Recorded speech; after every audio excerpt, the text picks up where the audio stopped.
तर अन्य सत्य. आणि बुद्धीनं हिशोबानं जर इंद्रिय आणि वाणी वापरली तर अन्य नाही. आणि बेहिशोबानं जर बुद्धीनं वाणी आणि इंद्रिय वापरली तर अन्य आहे असं वाटतंय.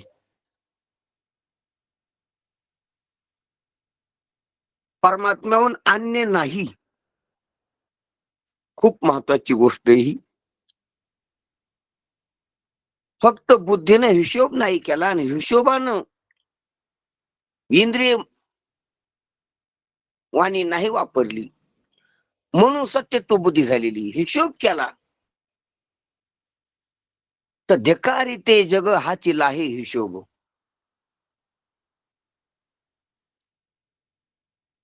तसं तुकोबरायन ते वेगळ्या शब्दात वापरलेले. पण जग अन्य नाही असा हिशोब लागतो ह्याच वाणीनं. तुका म्हणे वाणी शुद्ध जनार्दन जिने म्हणजे अन्याची व्यावृत्ती करून.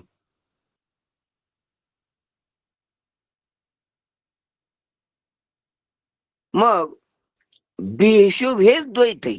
बेहिशोब हेच अन्य आणि हिशोब हेच अनन्य. अन्य नाही असे हा हिशोब आहे. बेहिशोब म्हणजे जीवदशा द्वैताला घेऊन असते ती. आणि हिशोब म्हणजे जीवनमुक्ती अनन्य. दुसरं परमात्म्याहून अन्य नाही काहीच. मग बेहिशोब म्हणजेच भ्रांती भ्रम म्हणजेच अविद्या ज्ञान आलं. आणि हिशोब म्हणजे ज्ञान विशेष ज्ञान अहम ब्रह्मस्मी ज्ञान. हिशोब चोख हिशोब धर्म काटा जसा रास्त माप देणारा. रास्त माप अहम ब्रह्मस्मी.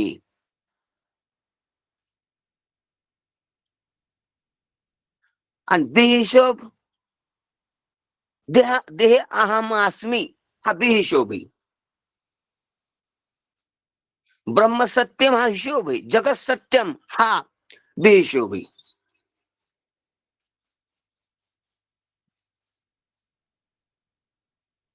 घेऊन जगत मिथ्या हा हिशोब आहे. जगत सत्य हा बेहिशोब आहे.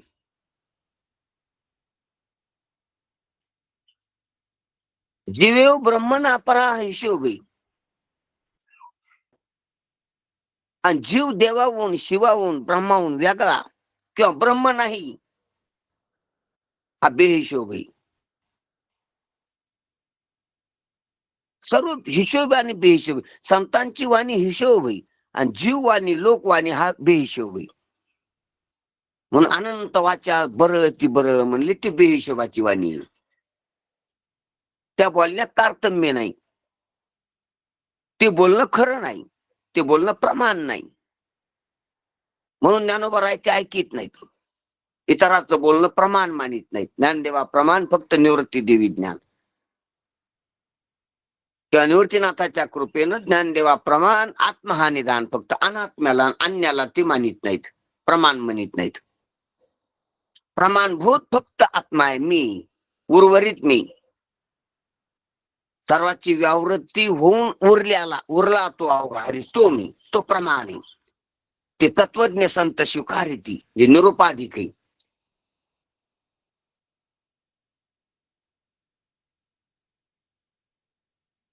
त्याचा स्वीकार तो हिशोब आहे. नाही घ्या हिशोब काय बेहिशोब का पाहिल्यालाच घेणं बेहिशोब आहे. आणि पाहून तपासून घेणं हा हिशोब आहे. पाहिलं घेतलं जग पाहिलं स्वीकारलं. अरे पाहिलं पण ते सत्य आहे का? त्याचं साच काय पाहिलं का? जसं पाण्यात प्रतिबिंब पाहून माकड घ्यायला जाते. आंबावरी खाली नदी वाहते आणि नदीवर पाणी प्यायला गेले माकड. आंबा दिसला त्याला खाली पाणी प्याता प्याता लगेच हात घातला त्यानं पाण्यात, आंबा हाताला यायना, दिसतो ना हाताला यायना, हिशोब नाही केला त्यानं, पाहिलं कीच घ्यायला हात पुढे केला. ते तिथं दिसतंय का तिथं आहे, ते आहे त्याचं आहे काय, त्याची भाती तिथं आहे त्याची आस्ती तिथं नाही. ही ध्यानात घ्यासारखी गोष्ट अत्यंत महत्वाची. भाटी पाण्यात आहे आणि आस्ती आकाशात आहे.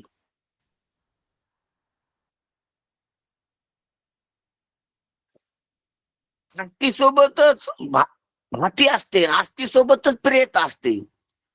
पण आस्तीची भाती पाण्यात, खोटी भाती पाण्यात प्रतिबिंबित झाली आणि खोट्या भाती सोबत प्रीती, प्रेम, प्रियता भासली तिथं त्या माकडाला. त्या आंब्याच्या ठिकाणी खोट्या आंब्याच्या भातीतली प्रियता, त्याच्यामध्ये हात पुढे केला.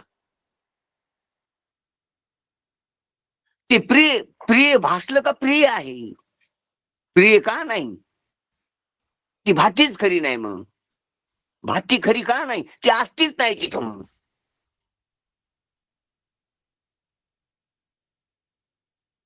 काही गोष्ट केवळ त्याचप्रमाणे जग दिसतंय हे पाण्यातल्या आंब्यासारखं दिसतंय, तिथं काहीच नाही.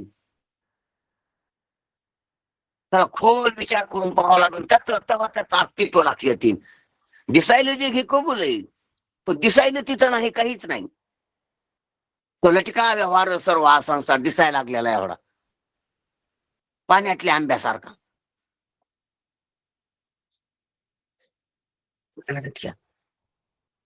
म्हणून हिशोब न करणारे इथंच घ्यायला जातात, इथं श्रीमंत व्हायला जातात, माला माल व्हायला जाते, तिथंच सोनं कमवा, इथंच अमोल वस्तू घ्या, इथंच. अरे नाही, हे पाण्यातलं पाण्यातलं घर आहे, पाण्यातलं जग आहे, पाण्यातलं देवळ म्हणतात.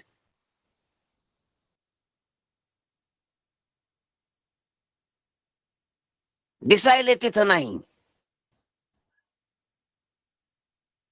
काही गोष्ट म्हणून दिसलं तरी काय झालं, दिसलं म्हणून काय बिघडलं, दिसलं तर त्याचा विचार करा. काही बी दिसलं तर मनुष्य देहात विचार करायला सुरुवात होण्यासाठी दिसल्या नाही. ध्यानात घ्या, जसं सीआयडीला किंवा त्या सुरात लावणाऱ्या लोकांना त्या खात्याला काही घटना घडली, तिथं काही दिसलं तेच नाहीत पाहिजे, त्याच्यावर विचार करते ते हे काय, तिथं मोबाईल पडलेला आहे काय असू शकते, तिथं पेन पडलेला आहे काय असू शकते, ते पेनच घेऊन खिशाला लावित नाहीत, ते इथं रक्त सांडलेलं काय काय असं नाही. प्रत्येक गोष्टीवर विचार करून विश्लेषण करते.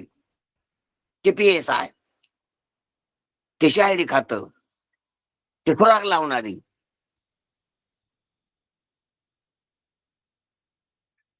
जे दिसलं तेच घेत नाहीत हातात. त्या प्रत्येक गोष्टीवर, त्या प्रत्येक घटनेवर, त्या प्रत्येक त्याच्या सापडलेल्या वस्तूवर त्याचा पुरावा म्हणून उपयोग करतात. काय आवश्यकते त्याच्यावर विचार करतात, विनिमय करतात, चिंतन करतात, फल मांडतात त्याचा की काय आवश्यकते, कुठून आलं, ते कसा पाडलेला आहे, त्याला काय लागलेलं आहे. तसंच हे जग, जग म्हणजे मोठी घटना होऊन गेलेली तिथं आपण पाहायला आलेलो आहेत असं समजा. पंचनामा करायला आलेलो जगाचा, आपण जगाचे भोग भोगायला नाही आलेलो, जगात रमायला नाही आलेलो. ध्यानात घ्या, जशी एखाद्या घराची तपासणी चालू होती मालमत्तेची कशाची, ते लोक येतात तर घरात नसते चहा पाणी पिऊन झोपत नाहीत, ती पण पाठवत घरातल्या वस्तूचा उपभोग घ्यायसाठी नाही येत, ती त्या घराची तपासणी असते त्यांच्याकडे. ते पाणी पित नाहीत, चहा पित नाहीत, तुमचा आदर आतिथ्य घेत नाहीत, त्या घरातले भोग भोगीत नाहीत. कूलर आहे, राहा कूलर, फ्रीज आहे, आणा फ्रीजचं पाणी, सुविधा असतात त्या घरात.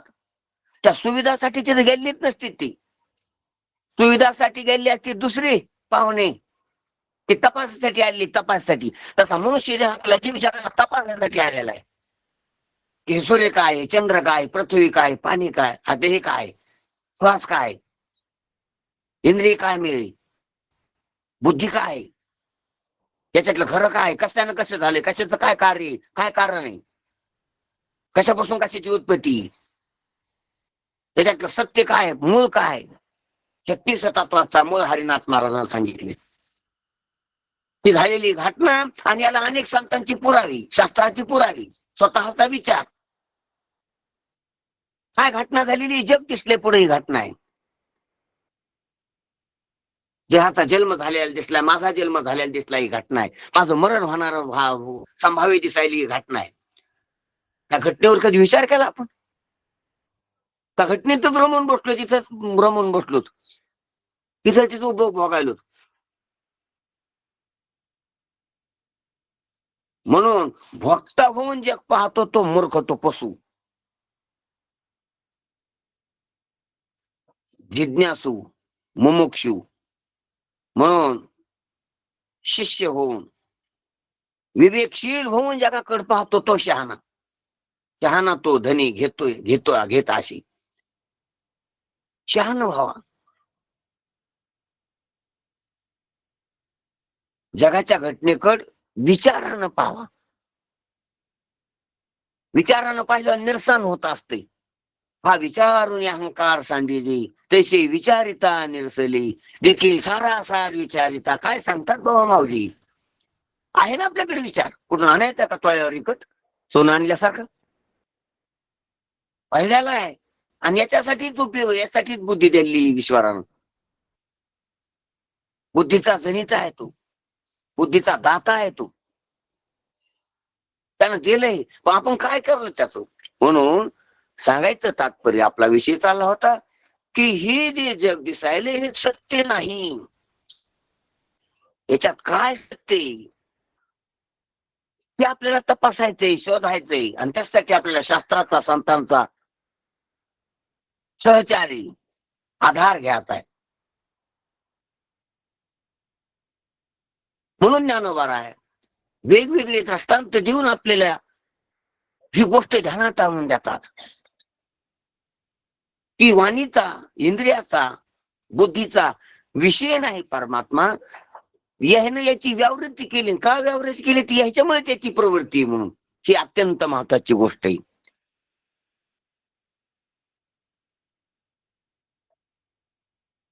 जगाची ह्याच्यामुळे दिसायली, याच्या बेहिशोबानं जग दिसायले. बुद्धीचा हिशोब केला तर जग दिसतंय प्रारब्धाच्या प्रवाहानं, पण खरं वाटणार नाही. याचं खरं वाटणं, आता जगाचं असणं वेगळे आणि खरं वाटणं वेगळे. जगाचं असणं परमात्मा आहे, पण जगाचं जगत रूपानं खरं वाटणं हा भ्रम आहे, अज्ञान आहे. ध्यानातल्या धारा येत असलं तर तिथं परमात्माच आहे. जसं सर्पाचं असणं तर दोरीच आहे. ध्यानातल्या जरा सर्पाची असणं आहे ना, तर तिथं दोरीच आहे. त्याच्यात काय भाव अन्य नाही, त्याच्यात काय वेगळं नाही. फक्त सर्परूपानं त्याची प्रतीती, सर्परूपानं त्याची सत्यता, ही भ्रांती, हिमंद अंधकार, जे अनेक कारण सांगितलेली, प्रमेय दोष, प्रमात्रा दोष, प्रमात्र दोष किंवा अविद्या दोष, याच ती सर्पाचं सत्यत्व आणि सर्पाची प्रतीती ही यायचंय. प्रतीती आणि सत्यत्व यायचंय. आणि दोरीची, त्या सर्पाची जी असती ती दोरीचीच आहे. इथे जगाची जी असती ती परमात्म्याचीच आहे. असती भाती प्री अशी रूपी तिने एका जनार्दनी तेची झाली, ती झाली पाहिजे, हे नाही राहिली पाहिजे. असती भाती प्री सर्प नाही राहिली पाहिजे, दोरी झाली पाहिजे. असती भाती प्री जग नाही राहिलं पाहिजे, परमात्मा झालं पाहिजे, तेची झाली पाहिजे. झालं आहे तेच, आपल्या मनात झालेलं नाही. जगाचं असणं, जगाचं भासणं आणि जगाचं आवडणं हे जगाचं नाही, परमात्म्याच आहे. सांगा, छल्याचं दिसणं, छल्याचं असणं, छल्याचं दिसणं, छल्याचं आवडणं छल्याचं नाही. मुद्रिकाचं नाही ती सोन्याच आहे हे कळालं पाहिजे. कारण छाला नाहीच, सोनच आहे. दोरी सर्प नाहीच, दोरीच आहे. तसं जग नाहीच, परमात्माच आहे. फक्त एवढी कलाटणी पसली पाहिजे. हे पा, हिशोबानं सोन आहे, बेहिशोबानं मुद्दी छाला आहे.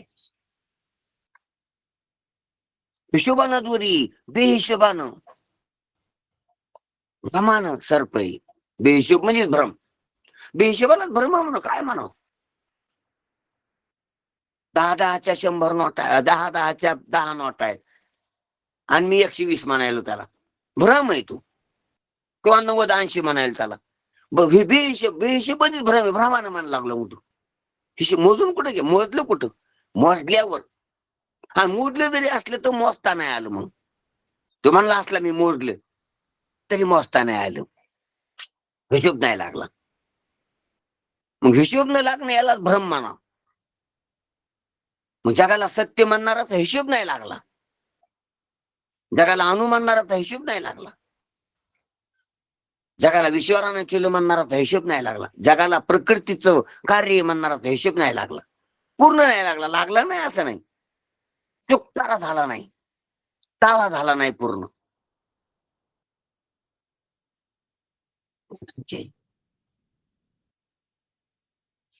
जग स्वभावता आहे म्हणणाराचा हिशोब नाही लागला, जग आरंभवादात हे म्हणणाराचा हिशोब नाही लागला.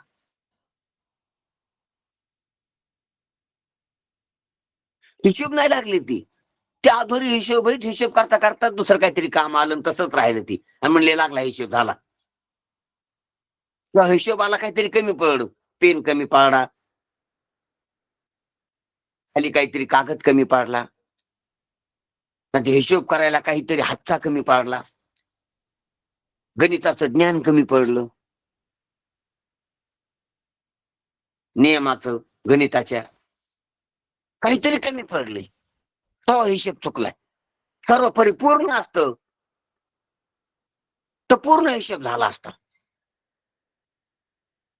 परिपूर्ण संताकडे संत उदार उदाहरण भरले अनंत भांडार. पूर्ण आहे, पूर्णात पूर्ण होते ते. संताकडे गेल्यावर हिशोब लागतो, पूर्ण हिशोब लागतो. म्हणून आपण आल्याच ज्ञानेश्वर महाराजाकड, गुरुजीकड, अनेक महात्म्याकड. तर ते सांगतात की जग जे दिसायला लागलं आपल्याला तर ते खरं नाही. ते ह्या भरकटलेल्या बुद्धीनं, बहिर्मुख झालेल्या इंद्रियानं आणि इंद्रियाच्या आणि ह्या दुर्बुद्धीच्या नादी लागलेल्या भार झालेल्या बुद्धीनं, भार झालेल्या वाणीनं, इंद्रियानं दिसलं त्याच्यावर वक्तव्य करते वाणी, दुर्बुद्धीने जे सांगितलं त्याच्यावर वक्तव्य करते आणि वाणी दास बनली यायची. म्हणून एक तर वाणी सद्बुद्धीची दास असाव, नाही तर संताची दास असाव, नाही तर ईश्वराची शिवाची दास असाव. वाणीनं बहिर्मुख आणि भरकटलेल्या इंद्रियाचं दास्यत्व करू नये. इंद्रियानं सांगितलेलंच बोलू नाही, सत्य बोलू नाही, हे सत्य आहे म्हणून. इंद्रियानं दाखविलेलं इंद्रियाची दीन होऊ नये त्या वाणीनं. ज्ञानेंद्रियानं जे दाखविलं तेच बोलू नाही.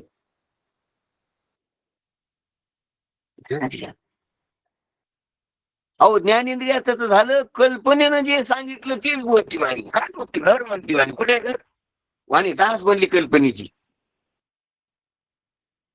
वाणी कल्पनेची दास बनू नाही, वाणी इंद्रियाची दास बनू नाही, वाणी दुर्बुद्धीची दास बनू नाही. वाणीनं बनलं तर सद्बुद्धीचं दास बनाव, नाही तर संतांचं दास बनाव, नाही तर शास्त्राचं दास बनाव. वेदशास्त्राचं नाही तर ईश्वराचं दास बनाव. ईश्वराचं दास बनवून नामस्मरण करावं वाणीनं. शास्त्राचं दास बनवून शास्त्राप्रमाणे बोलावं वाणीनं. नाही तर आपला आहार विहार विचार सर्व व्यवस्थित करून सद्बुद्धी उद्दीपित करून सद्बुद्धीचं दास बनावं वाणीनं. आणि नसलेच होत तर संतांची संगत करून संतांची संत जे बोलतील ते बोलावं वाणीनं. संतांचे ग्रंथ, संतांचे शब्द, संतांचे अभंग, संतांच्या वव्या.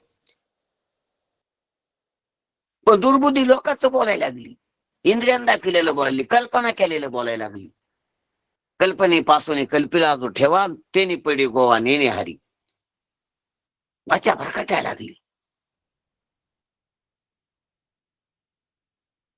असो मग ह्या वाणीनं होतंय काय, फक्त परमार्थात अन्याची व्यावृत्ती करता येते. त्या बुद्धीनं काय होतंय, अन्याची व्यावृत्ती करता येते. आणि अन्याची व्यावृत्ती केल्यास उरलेला जो आहे तो परमात्मा असल्यालाच लक्षात येतो. तो मीच आहे म्हणून मी आहे असं लक्षात येतंय. आणि त्याच्या ठिकाणी अन्य नाही काही म्हणून नाही असं लक्षात येते. आणि एकमेव अद्वितीय आहे असं एकमेव अद्वितीय लक्षात येते. बस संपलं, वाणीचं काम संपलं, जाणीवेचं काम संपलं. इतकं झालं की पुढं काही नाही, ठेपलं पुढं पुढं मार्ग नाही, पुढं आता रस्ता नाही, चालायचं काम नाही. आणि चालायचं काम नाही, यायचं काम नाही. कुठेतरी प्रवास करायचा असला तर वाणीचं इंद्रियाचं किंवा बुद्धीचं काम असते. गाव आल्यावर जसं वाहन बाजूला टाकावं लागतं, सोडावं लागतं, चप्पल बाजूला टाकावं लागत असते घर आल्यावर, त्याप्रमाणे आपलं मूळ स्थिती लक्षात आल्यावर या वाणीचं मनाचं या बुद्धीचं काम नाही. मग कुठं जातच नाही तर काय काम आहे. गाडी पार्किंग लागली पण जातच नाही मालकाला कुठं, तर काय काम आहे, कशाला सोडीन तू. घरी आला, घरी येईपर्यंत लागती गाडी, सुसज्ज गाडी लागते, दिव्या सगट, टायर सगट, हवे सगट टायरल्या, सर्व मशीन सर्व व्यवस्थित, ड्रायव्हर सोबत, पेट्रोल डिझेल सोबत, चार्जिंग सोबत, बॅटरी मागली, सर्वासह गाडी लागते, सर्व लागते गाडीत. पण घरला यावं आणि घरी आल्यावर मग गाडीच लागत नाही, गाडीच बाजूला लावावं लागते. आधी गाडीतला एक अवयव पण कमी लागत नाही. ध्यानात घ्या जरा गोष्टी. तुमचं घर आहे 1500 किलोमीटर किंवा 50-100 किलोमीटर, आणि तिकून तुम्ही घराकडे जायला लागले, तुमच्या गाडीत तेल लागतंय, चार्जिंग लागते, सर्व सुसज्ज लागते, सर्व पायरी लागते, सर्व पाय द्यायचं लागतंय, सीट लागतंय, सर्व लागतंय. त्यातलं काहीच कमी नाही पाहिजे, तेव्हा व्यवस्थित प्रवास होतो. आणि घर आल्यावर सर्वच गाडी पार्किंगला लावती, बंदी गाडी, सुसज्ज असलेली गाडी, ड्रायव्हर सगळं सर्व बाजूला टाकावं लागते. घर आल्यावर काहीच लागत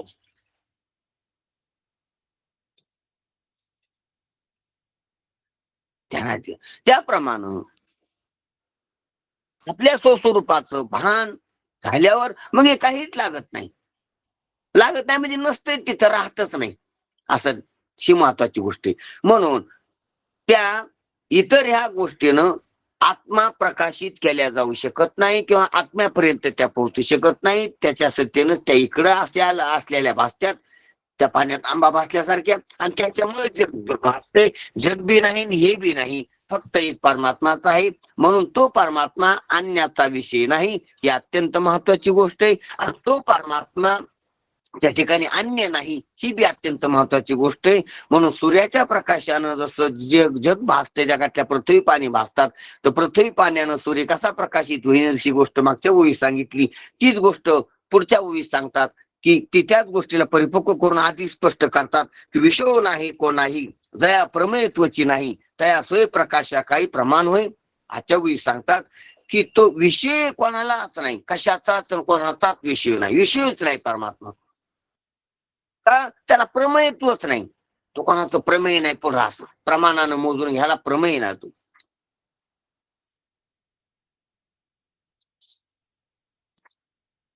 ज्ञानानं मोजून घ्यायला ज्ञेय नाही. तो त्याचं ध्यान करायला ध्येय नाही. तो आणि त्याला इंद्रियानं पाहायला विषय नाही तो.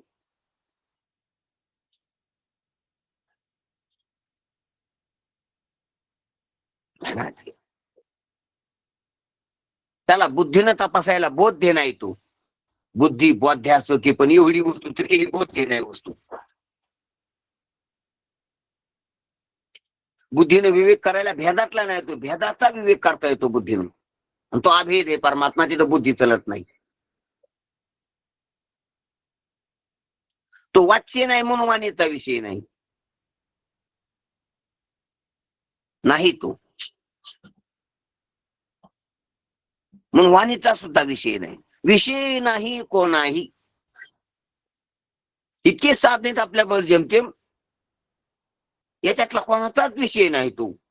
का जया प्रमय तो, अरे बाकीचे तर भ्रमज्ञान आहेत, पण प्रमाज्ञान म्हणून जे गाठलेलं आहे, प्रमाज्ञान प्रमाणानं झालेलं, प्रमाणित अटेस्टेड केलेलं,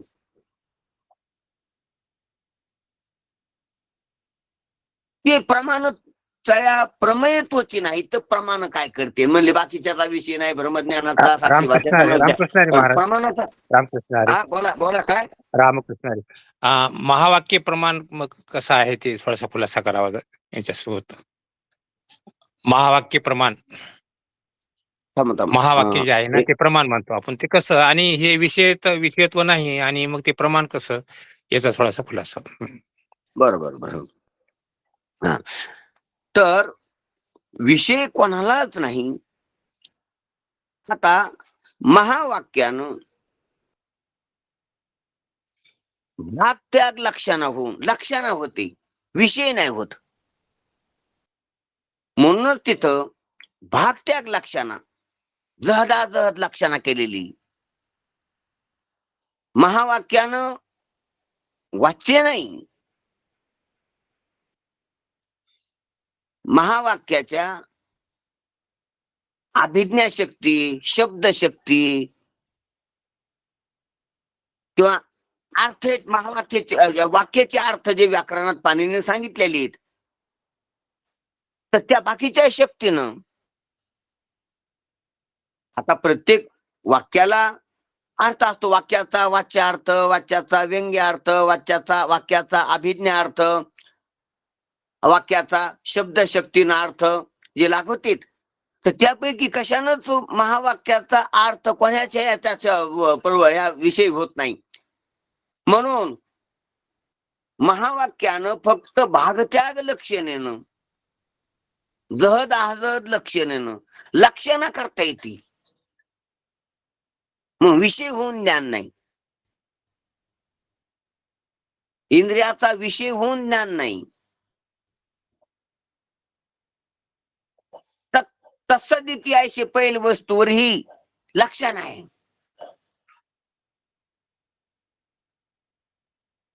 दुरून केलेली लक्षण आहे, ध्यानात घ्या. आणि त्या लक्षणानं काय झालं, तिकडं काही झालं नाही, याचं अज्ञान गेलं, याचा भ्रम गेला, याची विपरीतता, याचा विपर्यास मावाला, याचा विपर्यास खोटा ठरला, याचा. तिकडं काही झालं नाही, तिकडं धक्का लागला नाही, तिकडे अवंतर वाक्याचा धक्का लागला नाही, महावाक्याचा धक्का लागला नाही, आणि जीववाणीच्या बडबडीचा. महाराज, ब्रह्म कोणाचा विषय नाही, पण ब्रह्मज्ञान विषय आहे. ब्रह्मज्ञानाची प्रमा आहे, ब्रह्माची प्रमाण आहे. हो हो, मग तेच सांगायला मी आता, तेच सांगायला लागलो की तिकडं काही झालं नाही, तिकडं लोकवाणीचा बी प्रवेश नाही, अवंतर वाक्याच्या वेदाचा प्रवेश नाही, आणि महावाक्याचा बी प्रवेश तिकडं नाही ब्रह्माच्या ठिकाणी. ह्या जीवाला जो भ्रम झालेला आहे, हा भ्रमाच्या निवृत्तीसाठी ही वाक्य बी इकडेच आहेत, आणि निवृत्ती बी इकडेच करायची, ही अत्यंत महत्वाची गोष्ट आहे. वाक्य जगदांपाती आहेत, आणि भ्रांती बी जगदांपाती इकडेच आहे. तिकडं भ्रांती बी नाही, तिकडं वाक्य बी नाहीत भ्रांती काढणारी, आणि भ्रम बी इकडच आहे. मग इकाडा भ्रम इकाड्या वाक्यानच निघतो, मग इकडं अज्ञान आहे तर ज्ञान बी इकडच आहे. ब्रह्मज्ञान ब्रह्मज्ञान बी इकडच आहे, तिकडं ब्रह्मज्ञान बी नाही, ब्रह्माज्ञान बी नाही. आणि ब्रह्म अज्ञान वाढविणारी लोकवाणी बी तिकडं नाही, आणि ब्रह्मज्ञान करून देणारी संतवाणी बी तिकडं नाही, वेदवाणी बी तिकडं नाही. तिकडं काहीच नाही, काहीच नाही असं नाही, फक्त सत्ता आहे, ब्रह्म आहे. ते इकडंच सर्व बाजार इकडे भरलेला आहे जीव लोकात. ते विचारा ते जीविता मग असं ते म्हणता येईल का महाराज की उपजविता. महावाक्य हा? हे प्रमाण ब्रह्म आणि आत्मा यांच्या ऐक्यबोधाचं प्रमाण आहे असं म्हणता येईल का? हो हो, इकडंच आहे ना, इकडंच आहे ते. मग ऐक्यबोधाचं फक्त त्याला प्रामाण्य आहे, त्या बोधाचं ऐक्यबोधासाठी आहे. बोधाचं हा हा. बोधाचं आताच महाराजांनी सांगितलं, मिटकरी हो महाराजांना, हो, आलं लक्षात, ब्रह्मज्ञान. आलं लक्षात. हम्म. आणि ब्रह्मज्ञान इकडंच आहे ना, ब्रह्मज्ञान इकडंच आहे आणि ब्रह्मज्ञान बी इकडंच आहे, जीव लोकातच, जीवदशेतच. ध्यानात घ्या. म्हणून ज्ञानी बी जीवच मानता येतो इकडं. अज्ञानी जीवन, ज्ञानी जीव. ध्यानात घ्या जरा, शास्त्रात शब्द येते बद्ध जीवन, मुक्त जीव. कारण तो असाच राहतो इकडं. समजा मुक्त जरी असला महात्मा, तर देह घेऊन, इंद्रिय घेऊन, प्राण घेऊन, लोकादृष्टीने तो जीवच असतोय. आणि जगात त्याला जीवच म्हणावं लागतंय. तो समजुतीनं, तो त्याच्या निश्चयानं ब्रह्म असतो ही गोष्ट वेगळी. पण प्रारब्ध संपेपर्यंत तो जीव दशासारखंच राहतो. म्हणून बद्ध जीव, मुक्त जीव, अज्ञानी जीव, ज्ञानी जीव, असे शब्द आहे शास्त्रात. कारण ज्ञान पण अज्ञानातलंच आहे, ज्ञान पण जगतातच आहे. ज्ञान तिकडं नाही, ब्रह्माकड ज्ञान नाही, ब्रह्माकड अज्ञान नाही, ब्रह्माकड बंधन नाही, ब्रह्माकड मोक्ष बी नाही. मोक्ष झाला तरी इकडे जगातलाच. आणि हे प्रकरणच ज्ञानाची व्यावृत्ती करायचं चालू आहे. हो हो हो, बरोबर बरोबर आहे. म्हणून म्हणून महावाक्यानं काम होते भ्रम जाण्याचं, पण तरी महावाक्य वाचक नाही परमात्म्याचं, प्रकाशक नाही परमात्म्याचं, विषय करीत नाही परमात्म्याला. ते वाक्य किंवा ते वाक्य वापरणारा विषयो नाही कोणाही, जया प्रमेत्वची नाही, तया स्वयंप्रकाशा काही प्रमाण होय. त्या स्वयंप्रकाश जो प्रमेयच नाही, कोणाला विषयच नाही, असा जो ब्रह्मच स्वयंप्रकाश आहे. आत्मा आहे, आत्माच ब्रह्म आहे, याचं प्रमाण आहे का मग महावाक्य असं म्हणायला लागलं? हो हे आपल्याला माहित नव्हतं, हे दोन्हीचं ऐक्य माहिती करून दिलं, ते महावाक्यानेच झालं ना हो, असं म्हणायचं. दामा दामा दामा, हे हळूवार पाळणं घेऊ आपण. दोन्हीचं ऐक्य बिघाडणार जी जगत आहे, जी जीवदाशी आहे, ती निवृत्त करते. अन्याची वावृत्ती काय सांगितलं मग? ती केले की ती राहतच ना. अंतरपट काढला की नवरदेव नवरी एकच झाले ना. नवरदेव नवरी एक करणं वऱ्हाड्याचं, ब्राह्मणाचं काम नाही, अंतरपट काढणं काम आहे.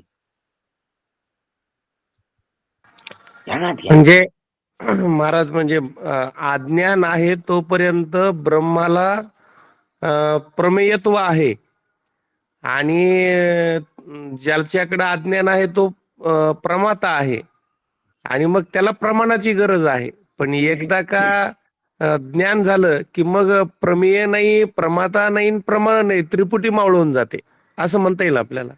हो बरोबर आहे. त्याला परोक्ष ज्ञान असतं ब्रह्माचं, म्हणून प्रमेय म्हणावं लागतंय. त्याला ब्रह्म कळालेलं नसतंय, त्यानं ब्रह्म मांडल्यानं असतंय शास्त्राच्या, संतांच्या वचनानं. आणि त्याच्या स्वभावातून अज्ञानाचं आवरण असते. तो जीव असतो, तो मुमुक्षु असतो का जिज्ञासू असू. आणि मग म्हणून शास्त्रात शब्द येतो की अविद्याने आवृत्त परमात्मा. परमात्मा अविद्येने आवरत नसतो, जीवच अविद्येने आवरत असतो. ध्यानात घ्या. मग याच्या स्वभावाला अज्ञानाचं आवरण आहे. ते गेले की परमात्मा पहिलाच उघडा आहे. परमात्म्याला कशाचंच आवरण नाही. परमात्म्यावर कुठं अज्ञानाचं आवरण आहे? जीवावर आहे. पण जीवावरच ती परमात्म्यावर दिसत असते. ध्यानात घ्या. आपले डोळे झाकलेले असतील ढगानं, आपण सूर्य झाकला म्हणतो. तशी जीवराशी ही अविद्या नाही आहे. आणि मग जीव महाराज, ब्रह्मावर अविद्या मानतो. ती मानावट लागते तशी. अलग महाराज लक्षात येईल. आपण मग ध्यानात घेऊ आपण की तिकडं अविद्या नसते, इकडंच असते. इकडे गेली की तिकडं नसतेच. म्हणून म्हणून आपण काय म्हणू लागलो की त्याच्यामुळं वाटतं, बरोबर आहे सर ना आता सांगितलेलं की त्याच्यामुळं शास्त्रात शब्द येतो, आपण बी ऐकलेली युक्ती ही की अविद्येनं आवृत्त परमात्मा ज्ञेय आहे. अविद्येनं आवृत्त जो परमात्मा आहे तर तो परमात्मा ज्ञानाचा विषय ज्ञेय म्हणजे, पण परमात्मा नाही. आता मग परमात्मा अविद्येनं आवृत्त परमात्मा आवृत्त असल्यावर मग तो कसा अविद्या कशी, अविद्या जीवाच्याच आहे, अविद्येनं जीवदशा आलेली आणि जीवदशेमुळे द्वैत दिसायली आणि द्वैतामुळे परमात्मा नाही वाटायला, या सर्व भानगडी येतं. म्हणून आपुल्या अज्ञानासाठी नव्हता थावला किरीटी. म्हणून आपल्याला आपण पया विसरू जो धनंजय. आता हे असं अज्ञान आपल्यावरच जीवावरच आहे आपल्यावर म्हणजे, परंतु ते तसं प्रतिभाषित होतंय. म्हणून आपल्याला हळुवारपणाने ही गोष्ट लक्षात घ्यायची, अज्ञान दोन नाहीत, जीवन परमात्मा दोन नाहीत, पण अज्ञानामुळे ते जीवाला जीवदशा वेगळी वाटायली आणि जीवदशेमुळे किंवा जीवत्वामुळे जग दिसायले आणि जग दिसल्यामुळे जीव जगाच्याच नादी लागला, परमात्म्याला विसरून गेला किंवा परमात्मा नाही म्हणू लागला, अशा भानगडी झाल्या. म्हणून आता विवेकानं जगाचा जर निराश झाला, अन्याची व्यावृत्ती झाली तर, आणि जर महावाक्य ज्ञानानं हे जे अज्ञान आहे, जे महावाक्याचं ज्ञान झालं, तत्व पदार्थ की तत्त्वमय तो मस्त ते आता सांगितलेल्या महाराजांना सांगितल्याप्रमाणे, तर मग ही अविद्या गेली इथलची जीवावरली जी जीवपणाची अविद्या आहे, ज्या अविद्यानं कल्पना, अविद्यानं जीव झाला, कल्पना हिशोबानं वारा आणि अविद्या अहंब्रह्मस्मी ज्ञानानं वारा.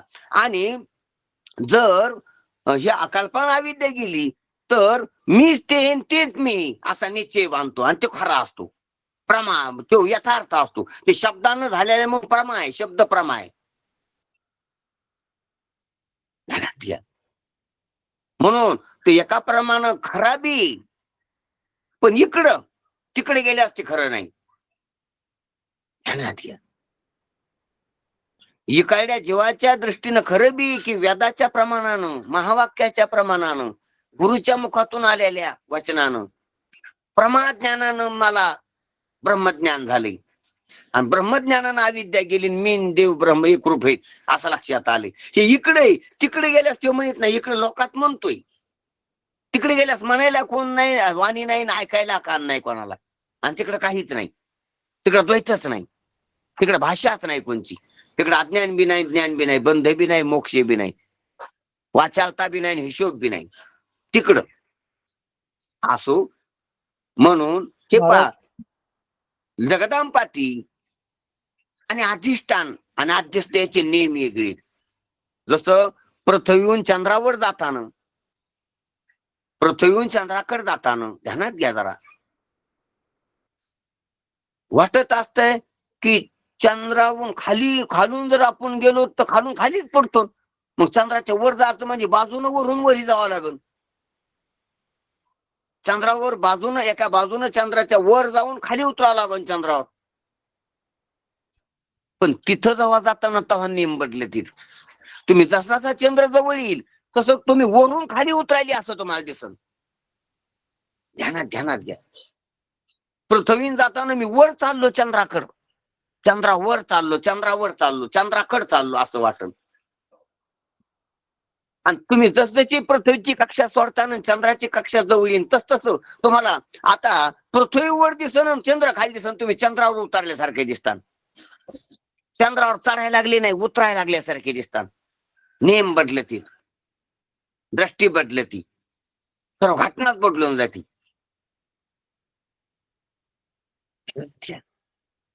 महाराज, ब्रह्म आणि आत्म्याचा ऐक्य आहे हा बोध महावाक्य प्रमाण जर नसतं तर मग कशाने हा बोध झाला असता म्हणाल? नाही मग महावाक्य प्रमाण आहेच ना. ऐक्य बोधाचं प्रमाण आहे, मला एवढंच म्हणता येईल का असं म्हणाल? ते हो. आत्मज्ञानाचं प्रमाण नाहीये, ते दोन्हीचं ऐक्य आहे याचं प्रमाण आहे. नाही बरोबर हो ना. ते बाबा ते प्रमाणच उभय आहे ना, त्याच्यात दोन वाक्य आहेत ना, दोन वेगवेगळे शब्द आहेत ना. म्हणून ऐक्यबोधाचंच आहे ना, ते नुसतं आत्मज्ञानाचं नाही ना, आणि नुसतं ब्रह्मज्ञानाचं बी नाही. ब्रह्मात्मैक्याचं बोधाचं प्रमाण आहे ते. त्याच्यात बरोबर हा महाराज, आणि समजलं तो. समजलं. हा, त्याच्यात हा आणि तो असं दोन आहेत ना. म्हणजे त्याच्यामध्ये ध्यानात घ्या ना, आपल्याला पंचीकरणामध्ये किंवा विचारसागरामध्ये शब्द आलेले आहेत ना. हा आता इथं असल्याला, या काळात या देशात, तो तिकडला त्या काळातला त्या देशातला, जसा तो काशीहून आल्याला आणि हा गावात असल्याला, हा दारापुढे आपल्या भीक मागत असल्याला, आणि तो काशीला राजा ज्याचा ज्याचा थाटामाटामध्ये ज्याचा सत्कार चालला होता, सोहळा चालला होता, मिरवणूक, तो राजा, आणि हा माझ्या पुढे आलेला भिकारी भीक मागायला, तो आणि हा एक आहे.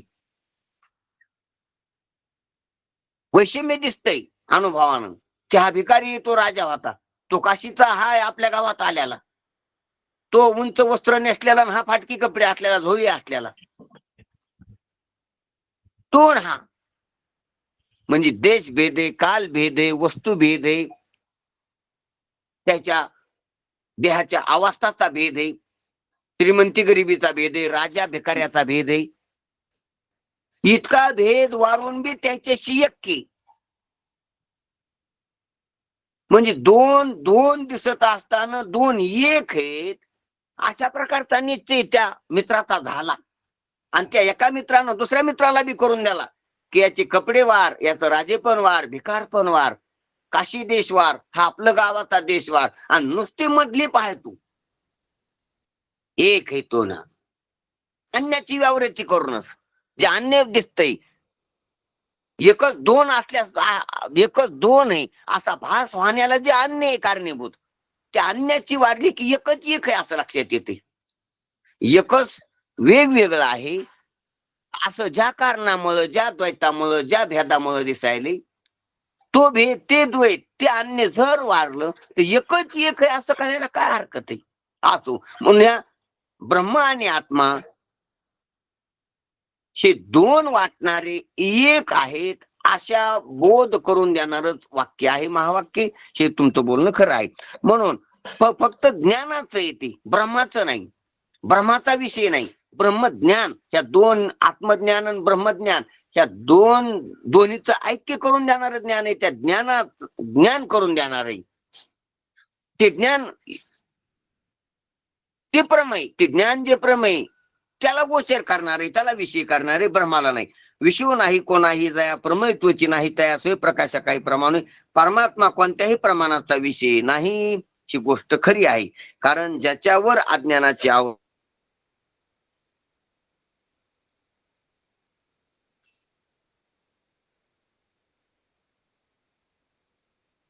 ज्याच्यावर त्याला उजेडानं दाखवता येते.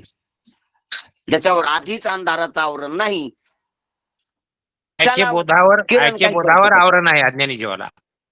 हो हो, ऐक्यबोधावर, ऐक्यबोध बरोबर नाही आहे. हे आवरण आहे, आणि ते आवरण हा, महावाक्याने निवृत्त केलं. हा, बरोबर बरोबर बरोबर. महाराज तुम्ही त्याचे शब्द पकडला, तुम्ही बरोबर आहे. तो ब्रह्मावर आवरण नाही, ब्रह्म आणि आत्मा यायचं ऐक्य आहे आणि ते कळाना त्याच्यावर आवरण आहे. बरोबर आहे. आणि जीव ब्रह्मरूप आहे, पण जीव ब्रह्मरूप कळाना, जीव देहरूप वाटायला, संसारी वाटायला, ह्या जीवाच्या स्वरूपावर आवरण आहे. जीवाच्या स्वरूपावर आवरण आहे, ब्रह्माच्या स्वरूपावर आवरण नाही. आणि म्हणून ह्या अशा भ्रमामुळं जीव वेगळा आणि ब्रह्म वेगळं वाटायला लागले. अशामुळे हा विचित्र झालाय. आता यानं याचं स्वरूप बदललंय. म्हणजे याच्या ज्ञानामध्ये, स्वरूपाच्या ज्ञानामध्ये भेद झाला. कारण की ह्यो स्वतःला माणूस समजायला, बाई समजायला, गरीब श्रीमंत समजायला, किंवा येणारा जाणारा समजायला, करता भोगता समजायला, आणि याच्यामुळं ब्रह्म वेगळं पडलं. ब्रह्म वेगळं वाटणारच ना, भेद वाटणार. म्हणून याला आत्मज्ञान व्हावा, याला मी जीव आहे असं वाटायला, याचा जीवपणा जाऊन याला आत्मज्ञान व्हावा. आणि आत्मज्ञान झाल्यावर मग महावाक्यानं आत्मा ब्रह्मरूप हे कळावं. अशा 2-3 गोष्टी तिथं महत्वाच्या. म्हणून आपला तोच विषय चाललाय. म्हणून इथं सांगायले, कारण ज्याच्यावर अज्ञानाचे आवरण असते तो प्रमेय होत असतो. हा व्यवहारातली व्यावहारिकता, व्यवहारातला नेम आहे. महाराज ज्याच्यावर, एक मिनिट देते. हा, बोला. अज्ञानाचं ज्यावर आवरण असतं ते प्रमेय, हा हा. विषय चाललाय आपला आता या क्षणात. मग हो. आवरणाचं ज्यावर आवरण असतं ते जर प्रमेय म्हटलं तर गीतेचे मुख्य प्रमेय आहे जीव, जगत आणि जगदीश. मग जीवावर आवरण आहे, जगतावरचा काही विषयच नाही, आणि मग जगदीशावर पण आवरण आहे का? तुम्हाला म्हणायचं काय नाही म्हणजे नियम असा आहे की अज्ञानाचं ज्यावर आवरण ते प्रमेय. मग परमात्म्यावर आवरण नसलं पाहिजे. आणि जीव जगत जगदीश म्हणण्यामध्ये ह्या ज्या 3 हे सांगितलेले आहेत गीतेचे प्रमेय म्हणून, तर जीव जगताचा विषय येत नाही, आवरण आहेच त्याच्यावर. पण परमात्म्यावर आवरण कसं असू शकतं? मग जगदीशाची संगती कशी लावायची? कारण प्रमेयावर आवरण येते, प्रमेय तर 3 आहेत हे गीतेचे, आणि मग त्या प्रमेयावरही आवरण यायला लागलेलं आहे. जगदीशावर आवरण म्हणजे मग हे तिन्ही प्रमेय जर आले तर तिन्ही आवरण युक्त म्हटल्यानंतर मग एक परमात्मा मिनिट चौथा देशमुख महाराज एक मिनिट. महाराज बहुतेक लिफ्ट झाली वाटतं. बहुतेक लिफ्ट झालेली आहेत महाराज. चुकून लिफ्ट झाली काय काम आहे त्यांच्या कॉल वगैरे आलेला आहे. एक मिनिट तुमचा प्रश्न तसाच ठेवा. महाराज पुन्हा जॉईन होतील. ठीक ठीक आहे, हा, चालेल. एक मिनिट. धन्यवाद.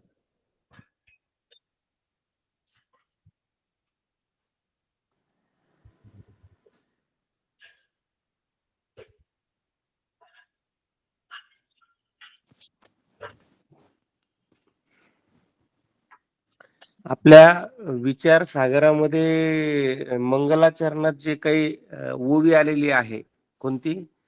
बुद्धी जाणे आणि न जाणे ही त्यास तो अपार शुद्ध परमात्मा मीची असे. हो. ती इथं लागू पडते. ती म्हणजे बुद्धी जाणे म्हटल्यानंतर त्या आवृत्त परमात्म्याला जाणे म्हणजे हो. तिथं परमात्मा, आवृत्त परमात्मा हा प्रमेय झाला शबल ब्रह्म. आणि त्याला जाणणारे आपण प्रमाता झालो. आणि मग प्रमाता आणि परमात्मा प्रमेय जर झाला असेल तर त्याला जाणण्याकरता प्रमाणांची गरज आहे. आणि मग 6 प्रमाण आहेत आपल्याकडे. त्यातलं आपलं शब्द प्रमाण प्रबल प्रमाण मानलेलं आहे आपण, म्हणून बरोबर आहे. शब्द प्रमाण आहे तिथे. मग तिथं महावाक्याची गरज आहे. महावाक्य म्हणजे शब्द प्रमाण आहे. आणि प्रमाता प्रमाणाद्वारा प्रमेयाला जाणतो म्हणजे बुद्धी जाणे. आता इथं विषय काय चाललाय की विषय नाही कोणाही म्हणजे त्या परमात्मा, अनावृत्त परमात्मा कोणाचा विषय होईल सांगा? होऊ शकत नाही. तो होऊच शकत नाही. मग तोच जर विषय नाही, नाही महाराज तर हा त्यांचा विषय असा आहे की ते म्हणते देशमुख सर तुमचा विषय असाच होता ना की वासुदेव म्हणजे त्याचं हे नाहीये, त्याच्यावर काही आवरणच नाही. हो. मग त्याची हो वृत्ती ना. कशी हे कशासाठी पाहिजे? भगवद्गीतेचे जे मुख्य प्रमेय जीव जगत आणि जगदीश हे आहेत. मग हो. हा जीव तर महाराज जगत हे जगदीश सुद्धा ही उपाधी आहे ना, त्याच प्रमेय काढायचं. आपण निर्गुणकडे जायचं आहे आपल्याला. म्हणजे जगदीश सुद्धा उपाधीची आहे, नावाची उपाधीची आहे त्यांना. नाही, पण मला त्याचीच संगती लागली निवृत्ती झाली. महाराजांनी ते सांगितलं, त्यातून संगती लागली. कारण आवृत्त आणि अनावृत्त परमात्मा केल्याशिवाय त्याची संगतीच लागत नाही. प्रमेय लागत. घेऊन बोलायचं झालं तर आवृत्त परमात्माच पाहिजे, तर मग त्याचे प्रमेय तिथं बसतं. नाही आणि बस अनावृत्त बस असेल तर तिथे काही आवाचे अव्यवहार येतात. हो. रामकृष्ण जी हरी. प्रवृत्ती आहे करायची तेच मारे महाराज जॉईन झाले. महाराज बोला. काय करा काही नाही महाराज, एक विषय होता छोटा, संपला. झालं झालं. बोला तुम्ही. महाराजांनी सांगितलं. काय अडचण नाही. कॅमेरा बंद करू नका तुमचा, काय अडचण नाही. आवाज येतोय व्यवस्थित येतो, काय अडचण नाही.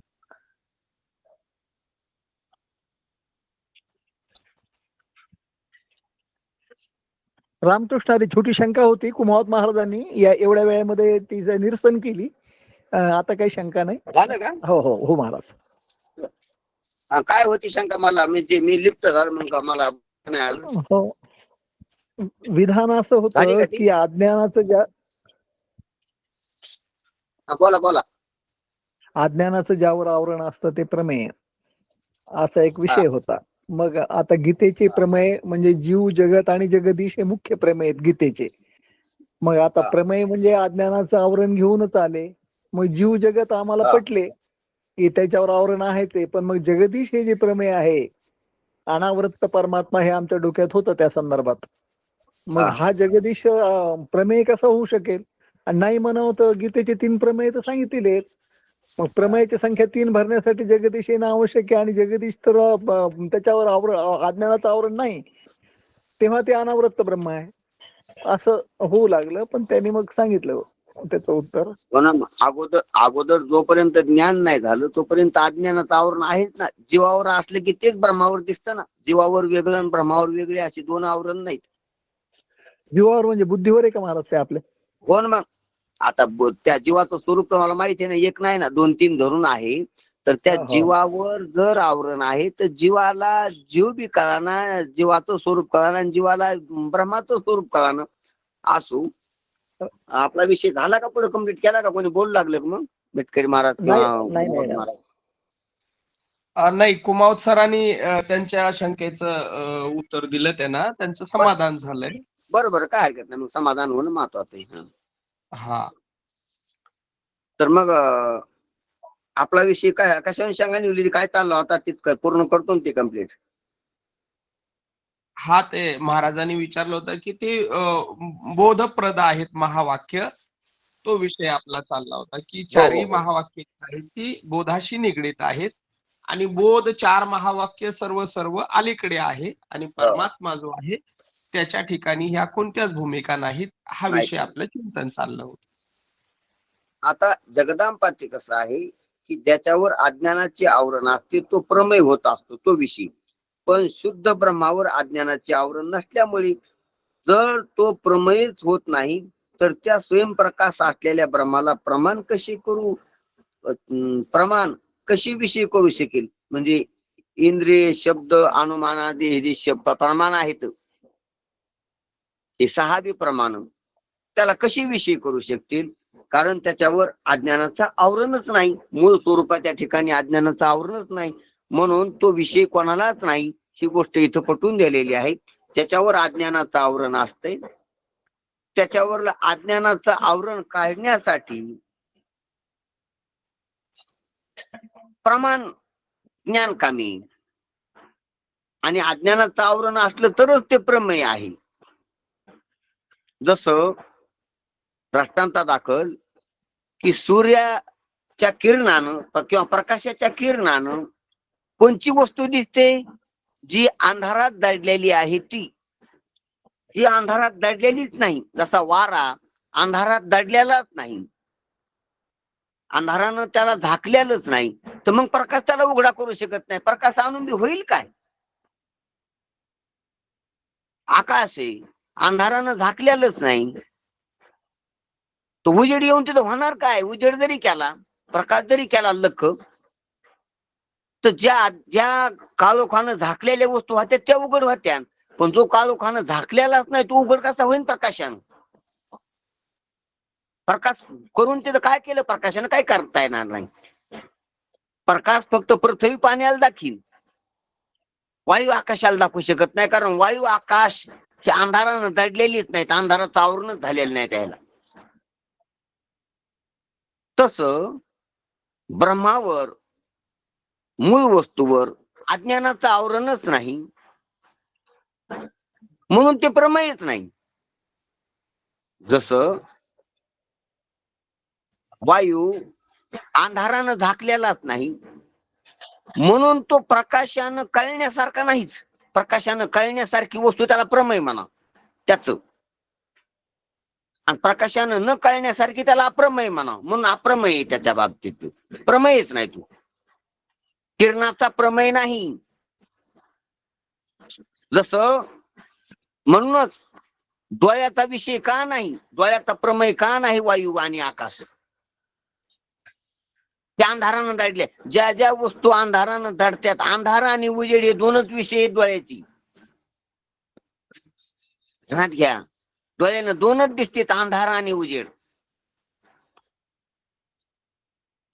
उजाडातले 7 रंग, उजाडाचे 7 रंग आहेत, ते 7 रंगीन दुनिया दिसते डोळ्यानं.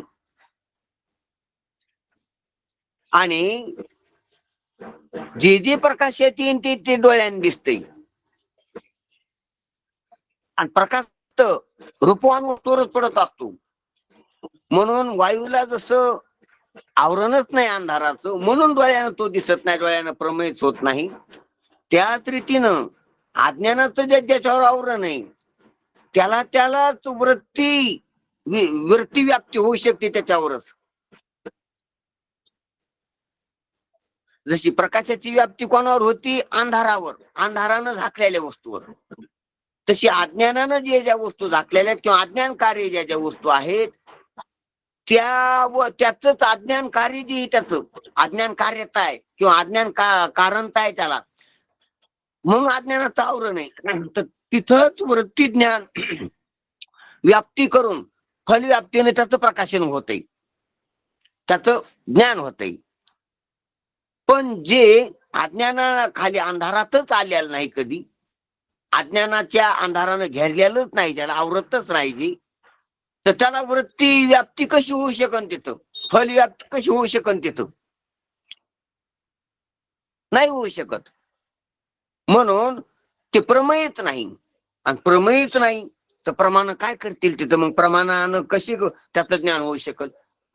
म्हणून ज्ञान होऊ शकत नाही. त्याचा अशी अत्यंत महत्वाची गोष्ट त्या स्वयंप्रकाशा काही प्रमाणे, कारण ते स्वयंप्रकाश आहे, ते स्वयंप्रकाश आहे, म्हणून स्वयंप्रकाश लक्षात आला पाहिजे.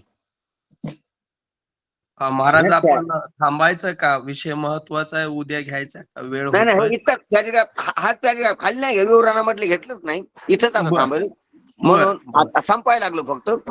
म्हणून स्वयंप्रकाश करायला पाहिजे. स्वयंप्रकाश जर ध्यानात आला, म्हणून आपल्याला ध्यानात येत असतो दिव्याचा प्रकाश, चंद्राचा, सूर्याचा प्रकाश. तेच जर ध्यानात आला येतो इंद्रियाचा प्रकाश, वृत्तीचा प्रकाश, चिदाभासाचा प्रकाश. इथपर्यंत प्रकाश ध्यानात येते. स्वयंप्रकाश येतो कळायला पाहिजे. स्वयंप्रकाशाचा डोळ्यानं कळण्यास दिसण्यासारखा प्रकाश नाही, त्याच्यावर पडण्यासारखा प्रकाश नाही, कुठून येतो कुंकड जातो असा प्रकाश नाही स्वयंप्रकाश. कारण स्वयंप्रकाशाला देश काल वस्तूचा भेद नाही, स्वयंप्रकाशाला वेग नाही, कुठून कुंकड जायचं नाही, अंतर नाही काटायचं. त्या प्रकाश अंतर काढतो, कारण की हा प्रकाश कुठं आहे कुठं नाही, जिथं आहे तिथून जिथं नाही तिथं जातो. हा प्रकाश चंद्र सूर्याचा, वृत्तीचा देखील परिचिन्न प्रकाश आहे, आणि तो व्यापक प्रकाश असल्यामुळे स्वयंप्रकाश कुणकड जायचं नाही. स्थल काल वस्तू यांची त्याला परिच्छेदता नाही, परिचिन्नता नाही. म्हणून कुणकड आला आणि कुणकड चालला, कशावर पडायचा राहिला आणि कशावर पडणार नाही, आणि पडणार आहे असा त्याच्यात भेद नाही, असा स्वयंप्रकाश आहे. तो स्वयंप्रकाश ध्यानात आला तर त्या स्वयंप्रकाशा काही प्रमाण होय. सर्वच वस्तूच्या, सर्वच व्यक्तीच्या, सर्वच काळाच्या, सर्वच देशाच्या आणि सर्वच व्यक्तीच्या रूपानं तो प्रकाशच प्रकाश आहे. आणि या वस्तू, व्यक्ती, स्थळ, काळ नसलं तरी तो प्रकाशच प्रकाश आहे. असा स्वयंप्रकाश लक्षात आल्यावर त्याला कोणत्या प्रमाणानं घ्यावा, कोण्या प्रमाणाचा तो विषय होईल, अशा प्रकारचं नवलावाचं माऊलींचं सांगितलेलं आहे. या ठिकाणीच आपण थांबू व नंतर याच्यावरती चिंतन होईल किंवा पुढचा विषय येईल तो उद्या घेऊ. ठीक आहे. हो हो मॅडम, चालेल.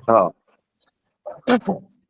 पुंडलिक वरदा हर विठ्ठल, श्री ज्ञानदेव तुका